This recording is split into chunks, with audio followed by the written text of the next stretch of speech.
Welcome to the Wellness Collective. Today's Wellness Collective will feature guest expert Heather Berthoud. Currently, she leads Berthoud Consulting, a trusted partner to organizational and community leaders that encourages organizations to experience, understand, and self-direct enterprises that are life-affirming in their means and ends. Ms. Berthoud combines a passion for social justice with a focused practical results orientation. She has practiced organizational effectiveness for more than 30 years and is an avid hiker. Ms. Berthoud is also a certified mindfulness meditation teacher. Join me in welcoming Ms. Berthoud to the Wellness Collective. Nice to be here.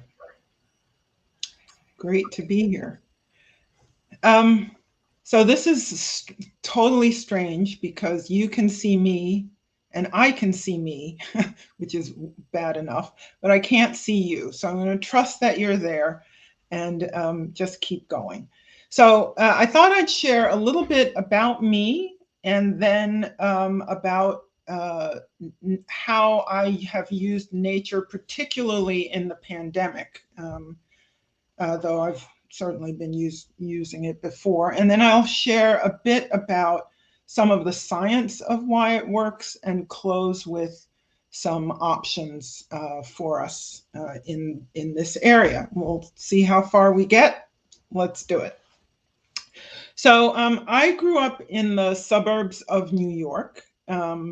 So nature when I was growing up was a small backyard and weekend trips to feed the ducks. And because it was Long Island, we got to go to the ocean, which was Jones Beach. So that's where I started. I have always found nature fascinating. So I watched nature shows on television, including Wild Kingdom and Nature, and, you know, loved the magazines National Geographic. And as I got older, when I got to choose my own vacations, I went, that's where I went. I went to nature, I went hiking, I went camping. I understand that not everybody likes that, but I do, so there you go.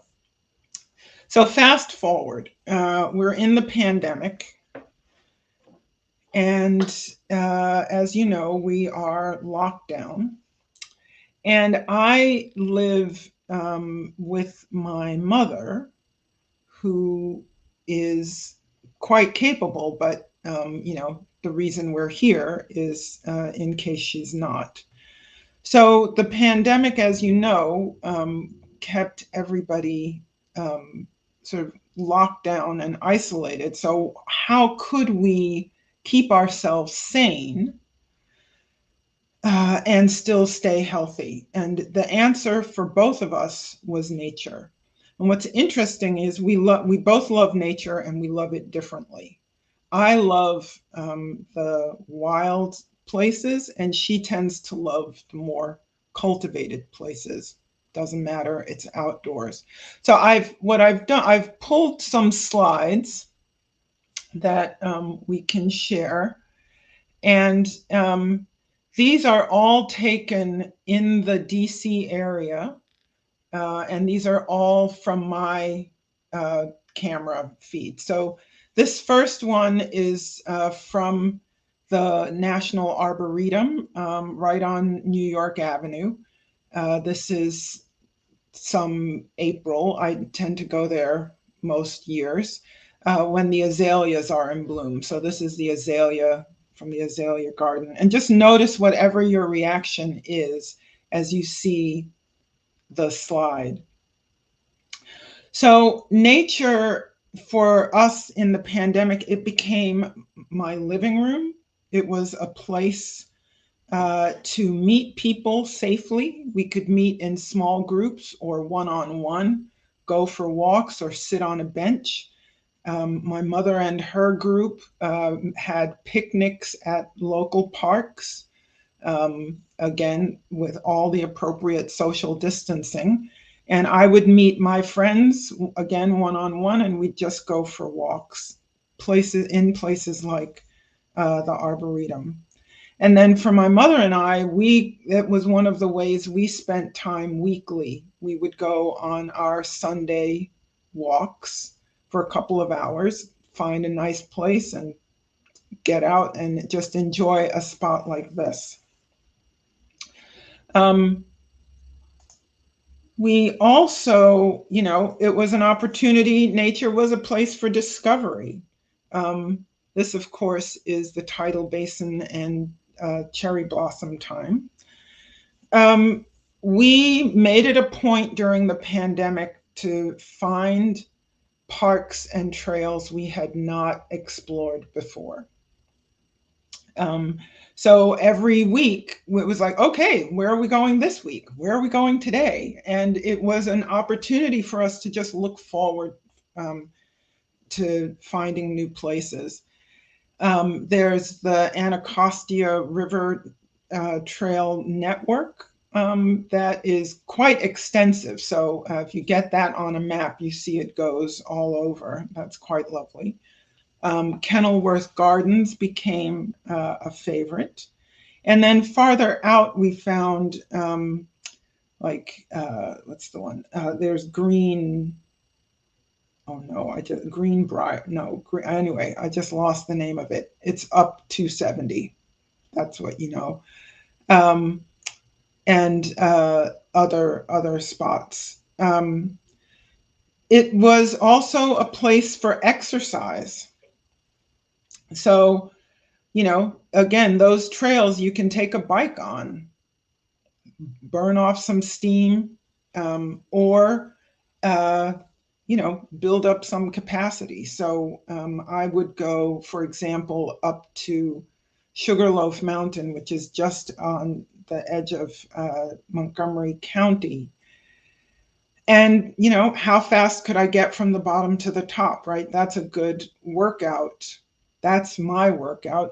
I saw trail runners. There are people who like mountain biking. Other people just want to walk. So there's not a one way to do it, but there are plenty of ways to do it. Of course, in this photo, you can see people in paddle boats and other, there's Fletcher's Boathouse down by Georgetown. So there are places to get out onto the river as well. I tend to like hiking in mountains, and other folks like water, but nature is nature, and it serves. Other places. This is Great Falls on the Maryland side, and the canal trail runs from Georgetown all the way out to Harper's Ferry. So this is somewhere near Old Anglers Inn, I believe.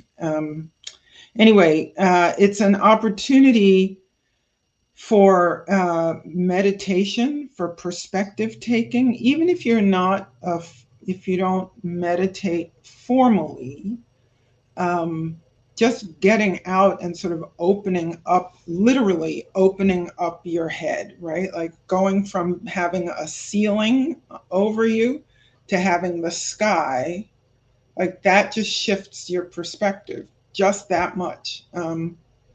And then being able to look at, as in this photo, either rocks or trees, and just sort of noticing the detail of them, the longevity of them, helps put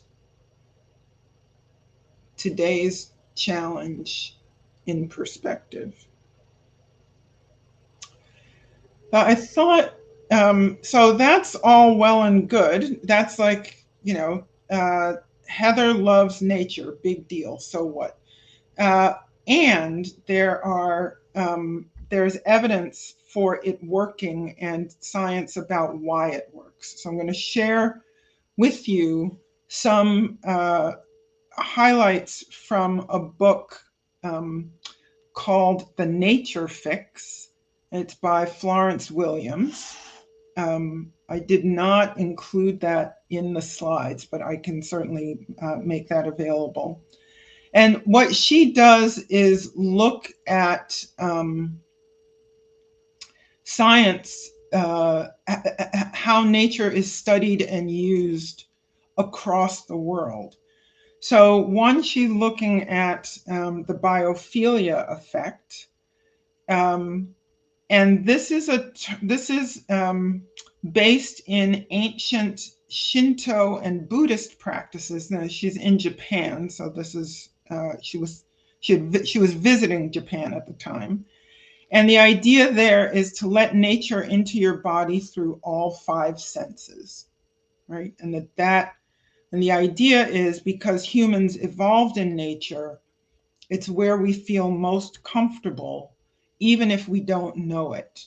So again, notice what was your reaction to any of the photos that you saw.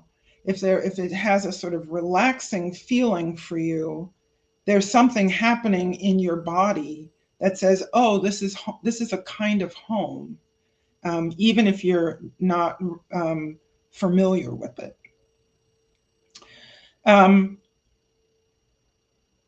It's also about, she says, the innately emotional affiliation of human beings to other living organisms.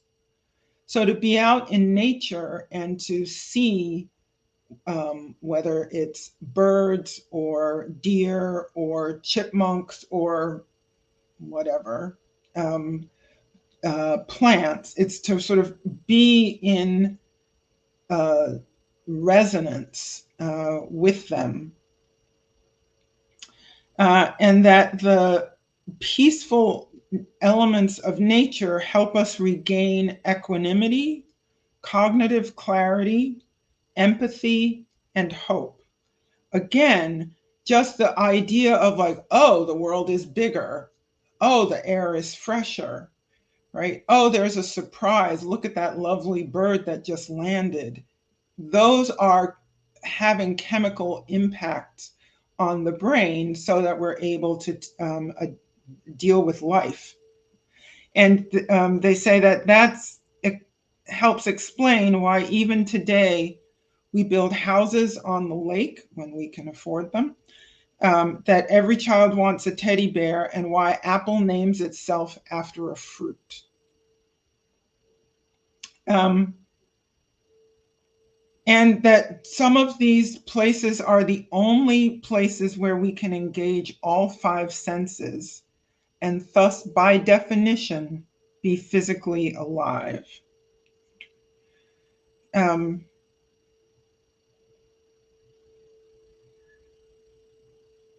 One of the things they talk about is that when we're in nature, our parasympathetic system, which is the rest and digest branch of our nervous system, kicks in, right? Whereas the demands of social life in sort of modern compact spaces tends to trigger the part of our nervous system that governs fight or flight. And it triggers it, and it triggers it, and it triggers it, right? It's like, why, when we're in a stressful time, we're always stressed. Like there's not enough space, there are too many people, things are crowded, things are moving too fast, there's unnatural noise. All of that impacts the nervous system. And so there's a lot of research that shows that that kind of constant stress leads to higher cortisol, which is the fight hormone, and high blood pressure, more heart disease, metabolic disease, et cetera, et cetera. And that then sort of breaks down what are known as natural killer immune cells. So these are the good parts of our immune system that we want, and constant stress sort of takes them out, really. So stress, aging, pesticides can reduce those good compounds in our bodies, and a 1-hour trip to a city park can sort of shift. So when we say nature, I think oftentimes people think it means going way out somewhere. I have purposefully looked for the places where I go locally because we don't always have the option of going far, right? I like National Geographic specials. I watch them on television. I watched nature shows, and I would love to be in them far more often than I'm able. But the truth is, we can just go to a city park. I mean, that's one of the reasons why in DC, it's one of the reasons I moved to DC, because there are these little pocket parks, right? There, you've got a square block where there's some grass and a statue and a handful of trees. That, excuse me, that is enough to sort of shift the chemical balance and help reset. The other thing I talked about for myself, meditation and perspective taking, there's science that says nature helps us think, solve problems, and work together better so that we can get even more creative. One of the things I've learned to do is just take when things are really, I can't figure it out, go take a walk in a beautiful place. And eventually the answer will come. And not because I'm trying to make it come, but because it comes. And it helps us then focus, right? So directed attention, this is a long quote here, again, from the Nature Fix. Directed attention or voluntary attention is a limited resource. Think about what it takes for you to focus on a challenging read if you're in school, or writing a paper, or anything that sort of requires concentration. That's the kind of attention that we're talking about. When it flags, we make mistakes, we get irritable, and then task switching burns up a lot of the energy from our brain. And that's what we need for both cognitive and physical performance. So then if we go out and we can just sort of space out and watch a butterfly, right? It relaxes us. It allows us to do a quick reset. There's also evidence that nature helps with health, right? That it like if there was a study where people in hospitals who had even a view of a tree outside the window increased their recovery time. Right?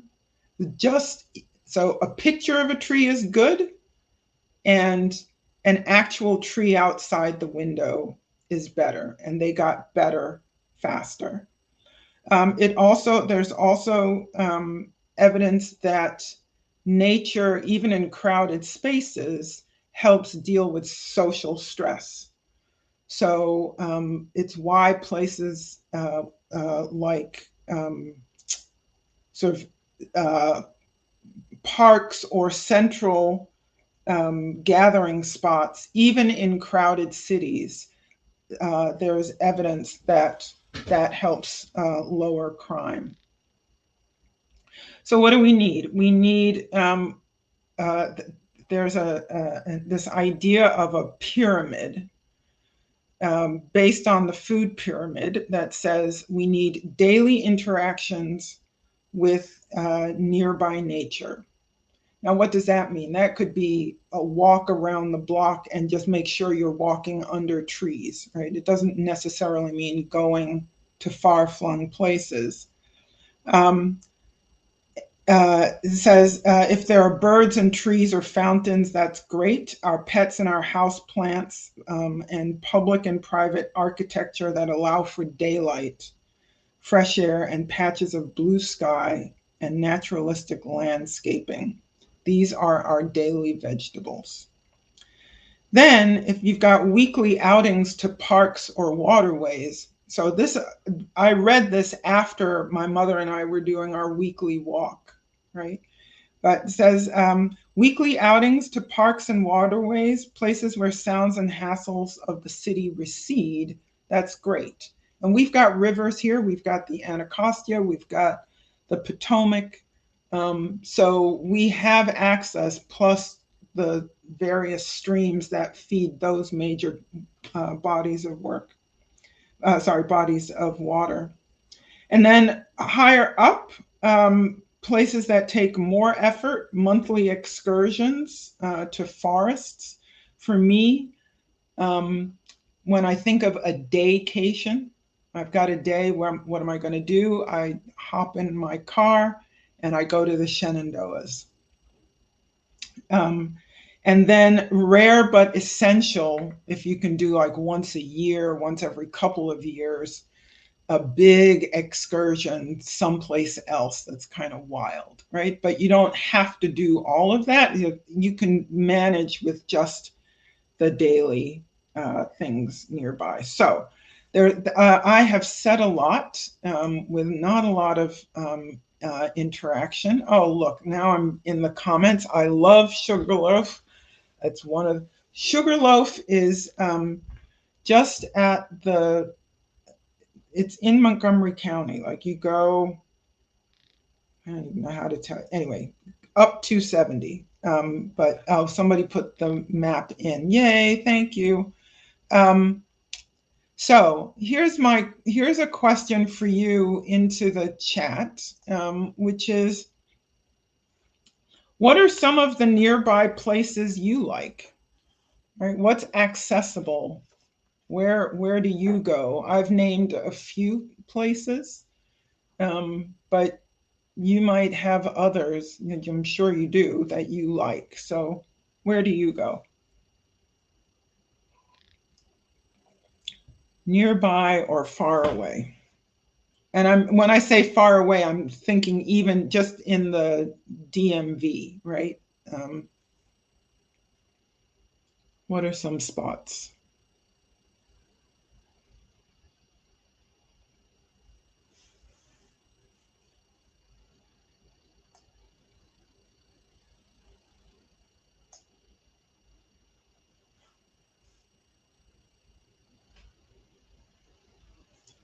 Do you have any?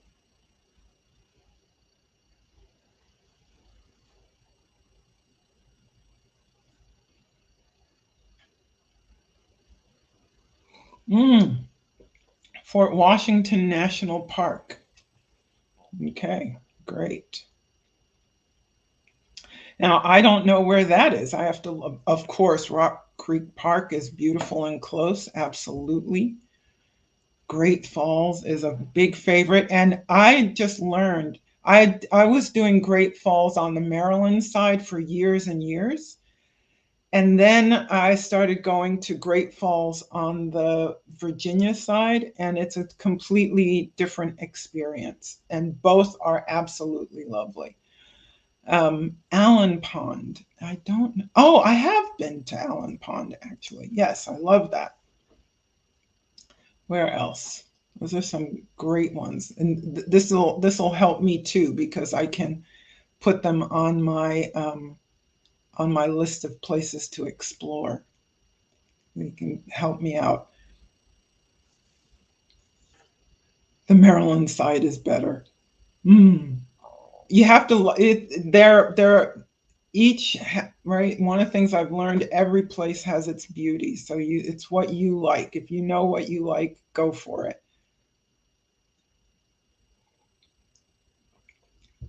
The other thing I will say while you're sharing where you go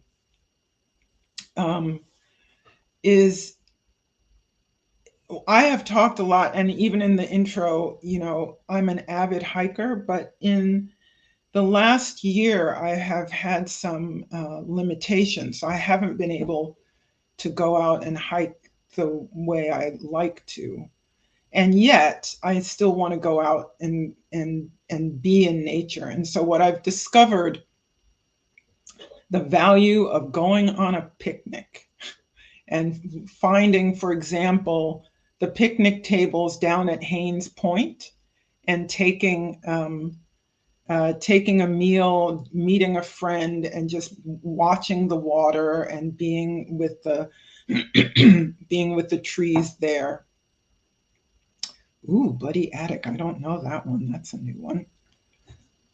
Yeah. So there are lots that are available. Even, when sometimes it's depending on where you live, it could just be walking around your own neighborhood, right? Sometimes it's not a destination. In a spot that I used to live in a few miles from here in DC, there wasn't a park nearby. I just wanted to get out, meander the neighborhood, and find the trees and look at how people do their gardens, right? Even that could be lovely. I'll put in a plug for Brookside Gardens and Wheaton Park.